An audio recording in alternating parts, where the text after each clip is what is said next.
एक आम धारणा बन चुकी हुई है कि भारत के इतिहास के सबसे काबिल विदेश मंत्री एस जयशंकर है। एस जयशंकर का जलवा पूरी दुनिया में बोल रहा है। कपिल सिब्बल ने ही तहलका मैगजीन शुरू करवाई, उसकी फंडिंग करवाई और फिर तरुण तेजपाल ने एक से एक उन्माद उत्पात मचाए। झूठ और फरेब की किस्सा कहानी रोपी गई। कांग्रेस की जब सरकार थी उसी समय में 2013 में ही सभी को इस पूरे मामले में बरी कर दिया गया। 2013 में ट्रायल कोर्ट हाई कोर्ट से 2015 में इस पूरे मामले में सुप्रीम कोर्ट ने सभी एक्यूज को बरी कर दिया। इन सब चीजों में आप यदि गौर करेंगे, एक बहुत बड़ी प्लानिंग एस जयशंकर की। आप हर मीटिंग में आप देखेंगे कि गृह मंत्री इस पूरे मामले में गायब रहे हमेशा। नमस्कार, कैसे हैं आप? पाकिस्तान की जबरदस्त कुटाई, ठुकाई और तबाही के बाद भारत अब चाहता है कि पाकिस्तान को एक आतंकी राष्ट्र घोषित किया जाए और इसके लिए भारत ने एक जबरदस्त रोड मैप तैयार किया। 32 देशों में भारत के 89 प्रतिनिधि दुनिया के देशों को यह समझाने के लिए जा रहे हैं कि पाकिस्तान एक स्टेट नहीं है, वो एक टेरर कंट्री है। पाकिस्तान की आर्मी का मतलब आतंकवाद है और इस पूरी प्लानिंग इसकी एस जयशंकर की बताई जा रही है। एक आम धारणा बन चुकी हुई है कि भारत के इतिहास के सबसे काबिल विदेश मंत्री एस जयशंकर है। एस जयशंकर का जलवा पूरी दुनिया में बोल रहा है। वो एस जयशंकर ही थे जब अमेरिका ने दबाव बनाया था कि रसिया के साथ संबंध नहीं होगा। रूस यूक्रेन वार के समय जयशंकर ने पेट्रोलियम का सौदा रसिया से ही किया। एस जयशंकर ने पाकिस्तान को दुनिया भर के देशों से कट ऑफ करने में बड़ी भूमिका निभाई। सऊदी अरब के देशों में उनका विशेष प्रभाव रहा। चाइना और जापान के साथ उनके व्यक्तिगत ऐसे डिप्लोमेटिक रिलेशन रहे जिसने भारत को बड़ी ऊंचाई प्रदान की। जिस समय सुषमा जी के विदेश मंत्री रहते हुए उनका जलवा चल रहा था, जयशंकर सुषमा जी के निजी सचिव हुआ करते थे और फिर विदेश मंत्री के सचिव को उनकी योग्यता, उनकी क्षमता को देखते हुए मोदी ने एक आईएएस ऑफिसर को देश का विदेश मंत्री बना दिया। एस जयशंकर जब से भारत के विदेश मंत्री बने हैं, नरेंद्र मोदी के काम कई बार बेहद आसान हो गए। माना जाता है कि दुनिया भर के देशों में जो मोदी का जलवा होता है उसमें जयशंकर की बड़ी भूमिका है। तो क्या उसी जयशंकर की तबाही की तैयारी अब सोनिया ने अपनी इकोसिस्टम को थमाई है? पिछले एक हफ्ते से लगातार कांग्रेस का इकोसिस्टम एस जयशंकर पर हमला कर रहा है और तिल का तार बना रहा है, या यूं कहें कि जो तिल भी नहीं है उसे खींच करके एक छलावा गढ़ा जा रहा है। ये नैरेटिव गढ़ा जा रहा है कि पाकिस्तान को जयशंकर ने युद्ध से पहले सब कुछ बता दिया। यदि बता ही दिया तो सोचिए कि जब बता दिया तब कह के ठोका तो पूरी बर्बादी कर दी। ये बात पाकिस्तान की मीडिया कह रही है, उसके सबसे प्रभावशाली लोग कह रहे हैं। लेकिन क्या ये खेल इतना हल्का दिखाई दे रहा है? इतना हल्का है क्या? एस जयशंकर को सोनिया गांधी जॉर्ज फर्नांडिस बनाने की तैयारी कर रही है।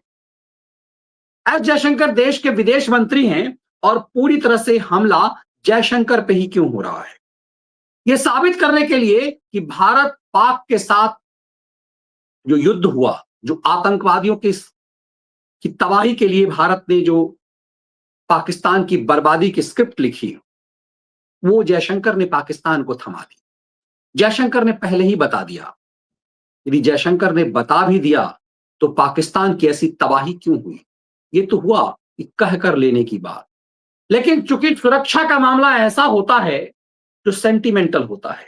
जॉर्ज फर्नांडिस बेहद ईमानदार रक्षा मंत्री थे, कहते हैं कि जॉर्ज से ईमानदार नेता, ईमानदार रक्षा मंत्री भारत में उस समय तक कोई हुआ नहीं। उस जॉर्ज फर्नांडिस को कि ऊपर ऐसे कीचड़ सोनिया गांधी ने उछलवाए, संसद का सत्र नहीं चलने दिया। 1999 में जब करगिल युद्ध हुआ, तो करगिल युद्ध के बाद ताबूत घोटाला का एक फरेब सोनिया के इकोसिस्टम ने तैयार किया। आपको याद होगा, उस समय तहलका नामक एक मैगजीन आई और तहलका में जो तरुण तेजपाल को ये सुपारी कर कहते हैं कपिल सिब्बल के द्वारा दी गई। कपिल सिब्बल ने ही तहलका मैगजीन शुरू करवाई, उसकी फंडिंग करवाई और फिर तरुण तेजपाल ने एक से एक उन्माद उत्पात मचाए, झूठ और फरेब की किस्सा कहानी रोपी गई। लेकिन इन सब के बीच जयशंकर के जरा जलवे को समझिएगा। एस जयशंकर कह रहे हैं, यह हम दिखावा ना करें कि पाकिस्तान को कुछ पता नहीं, ये दुनिया के देशों को बता रहे हैं। वो एस जयशंकर पूरी उस डेलीगेशन की अगुवाई कर रहे हैं जो भारत दुनिया भर के देशों में जा रहा है। शार्प माइंडेड जयशंकर का जलवा पूरी दुनिया में जबरदस्त है।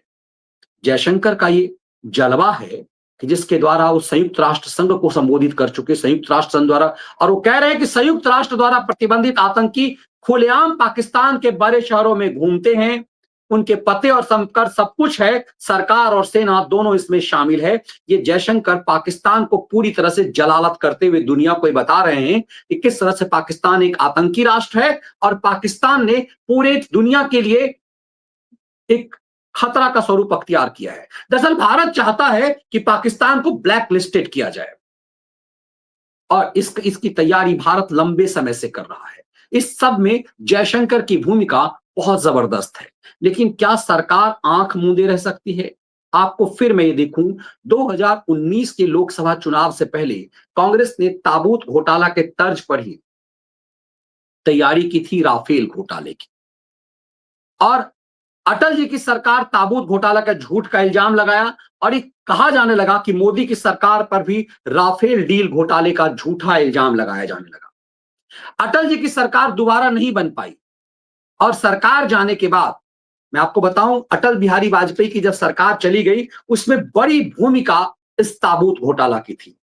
ताबूत घोटाला 1999 में जब करगिल युद्ध भारत ने जीता, तो कांग्रेस के इकोसिस्टम ने, तरुण तेजपालों ने, कांग्रेस के पूरे खिलंदरों ने, इन सब ने, प्रणय जेम्स राय के जोड़ियों ने, इन सब ने ताबूत घोटाला का एक स्क्रिप्ट लिखा और ये कहा कि जो ताबूत जो है, जो तैयारी की गई, जो बॉडी बैग की आपूर्ति अमेरिका से की गई, एल्यूमिनियम कॉस्केट का जो इस्तेमाल किया गया, अमेरिकी कंपनी और एक अमेरिकी नागरिक विक्टर वेजा को इसमें नामजद किया गया।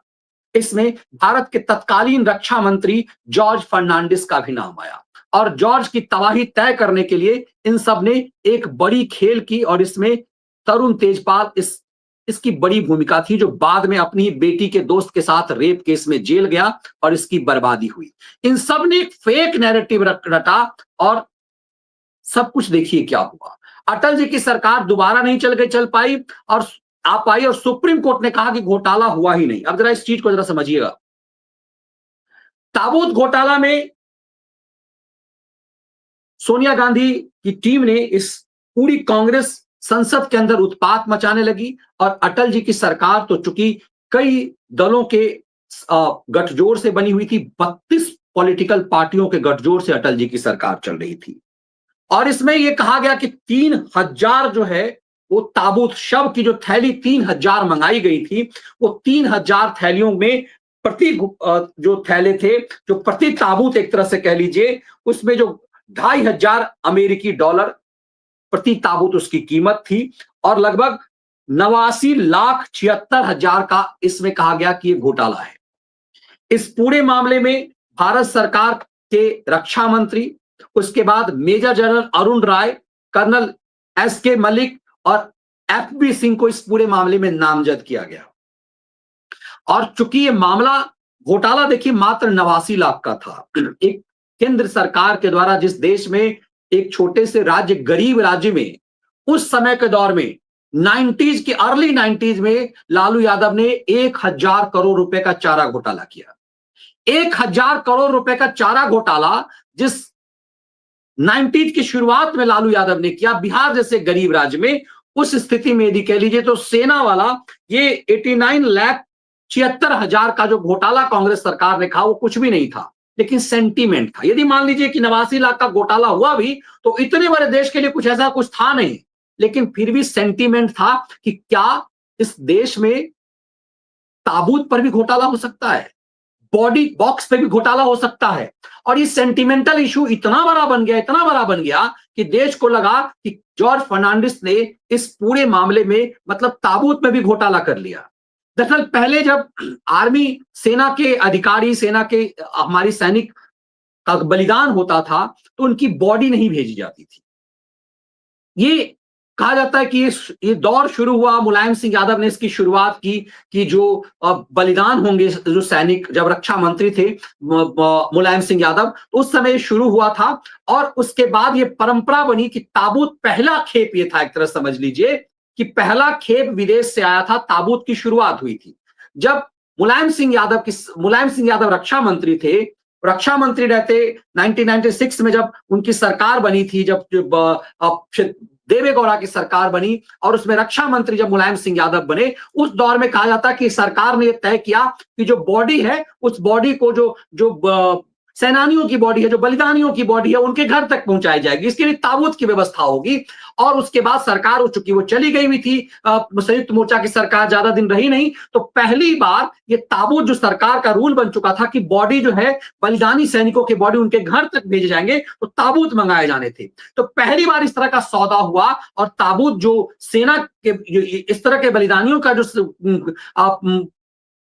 करगिल जैसे क्षेत्र से जब ये वापस किसी सुदूर देश के किसी हिस्से में जाएगा, उसके लिए अमेरिका से पहली बार ये कॉन्ट्रैक्ट किया गया, क्योंकि हम अपने देश में इस तरह की चीजों को बनाते नहीं थे, हमारे यहां सब कुछ नया था। इसमें एल्यूमिनियम कास्केट का बॉडी बैग की आपूर्ति अमेरिका से की गई और अमेरिकी कंपनी से जब ये आपूर्ति की गई, उसमें विक्टर वेज की जो कंपनी अमेरिकी नागरिक है, इसमें नामजद किया गया और पूरी तरह से इस पर हंगामा मचा दिया गया। संसद, लाख कोशिश के बाद भी संसद नहीं चलने दिया गया।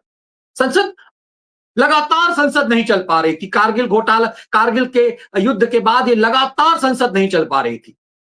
2001-2 में तो एक समझिए कि जब से ये संसद पर हमला हुआ, उसके बाद से संसद तो चल ही नहीं पा रही थी कि ताबूत घोटाला के नाम पर ताबूत। और पूरा विपक्ष को लगा कि जिस तरह से ये एक सेंटिमेंटल इशू है, इसको इतना भुना दो कि अटल बिहारी वाजपेयी के बेदाग चेहरे को दागदार बना दो। जॉर्ज फर्नांडिस जैसे ईमानदार नेता को पूरी तरह से तबाह कर दिया गया। और परिणति ये हुई कि 2004 के लोकसभा चुनाव में अटल बिहारी वाजपेयी की सरकार हार गई और अटल जी को इतना बड़ा सदमा लगा कि 2004 के लोकसभा चुनाव के बाद पब्लिक मंच पर उनको नहीं देखा गया और उसके बाद एक गंभीर बीमारी से लंबे समय तक बेड पर रहते हुए अटल जी की मौत हो गई। जॉर्ज फर्नांडिस भी इस सदमे से कभी उबर नहीं पाए। 2004 में सरकार बनी और 2006 में सोनिया गांधी की टीम ने इस पूरे मामले में एफआईआर दर्ज करवाया। 2004 में जब इस पूरे मामले में एफआईआर दर्ज हुआ, 2006 में एफआईआर दर्ज हुआ, 2009 में इस पूरे मामले में चार्जशीट दाखिल की गई। ताबूत घोटाला में कई लेफ्टिनेंट और ब्रिगेडियर लेवल के अधिकारी इसमें नामजद किया गया। और जब इसमें 2013 में आकर के इस पूरे मामले में कोर्ट ने कहा कि ये बेदम है और इस पूरे मामले में कोर्ट ने सभी को बरी कर दिया। वैसे जो जॉर्ज फर्नांडिस को शुरुआत में ही बरी कर दिया गया था, लेकिन आर्मी ऑफिसरों पर लंबे समय तक केस चला। कांग्रेस की जब सरकार थी उसी समय में 2013 में ही सभी को इस पूरे मामले में बरी कर दिया गया। 2013 में ट्रायल कोर्ट और हाई कोर्ट से 2015 में इस पूरे मामले में सुप्रीम कोर्ट ने सभी एक्यूज को बरी कर दिया। ताबूत घोटाला जैसा कुछ था नहीं जिससे एक फरेब गढ़ा गया और इस पूरे इकोसिस्टम के द्वारा एक षड्यंत्र रचा गया। आज की तारीख में भी पूरे इस इकोसिस्टम के द्वारा आप देखेंगे कि पूरा जो कांग्रेस का इकोसिस्टम जो यूट्यूब पर है, वो पाड़ाओं का गैंग, वो सनसनीबाजों का गैंग, ये सब जयशंकर के खिलाफ पड़ गए हैं। वो घंटी वाली आंटी से लेकर तमाम लोग जयशंकर के खिलाफ पड़ गए हैं कि जयशंकर ने युद्ध काल में ये सब कुछ जो है वो बता दिया। किसको बता दिया? युद्ध काल में सब कुछ एस जयशंकर ने पाकिस्तान को बता दिया। अब पाकिस्तान ही खुद इस बात पर कह रहा है कि यदि हमें बता ही दिया गया, यदि पाकिस्तान को एस जयशंकर ने सब कुछ बता ही दिया, तो फिर इस पूरे मामले में पाकिस्तान ने दुश्मन को पस्त क्यों नहीं किया?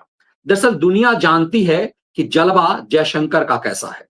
आज की तारीख में मोदी मंत्रिमंडल में यदि आप कहें तो किसी एक का सबसे ज्यादा जलवा है तो जयशंकर का है।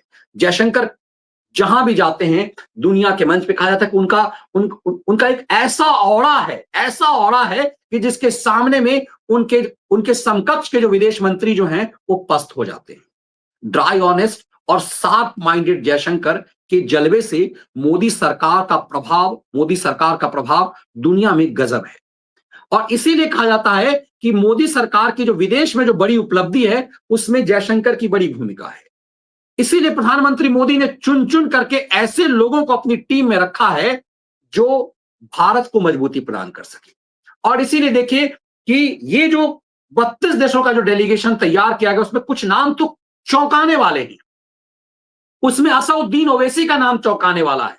अरब देशों में असउद्दीन ओवैसी जा रहे हैं जिनको भड़काऊ भाईजान कहा जाता था। और ओवैसी यदि इस पक्ष को मजबूती से रखेंगे आप समझ लीजिए कि अरब देशों में तो उसका क्या प्रभाव पड़ेगा। लंबे समय से एकदम से कोल्ड स्टोरेज में पड़े हुए जो एमजी अकबर, वरिष्ठ पत्रकार एमजी अकबर का इस्तेमाल किया जा रहा है। और ये माना जा रहा है कि सब में जयशंकर की बड़ी भूमिका है। ये पूरी प्लानिंग, ये पूरी स्क्रिप्ट जयशंकर तैयार कर रहे हैं और जयशंकर के बदौलत ही भारत का जलवा पूरी दुनिया में इस कदर बढ़ रहा है।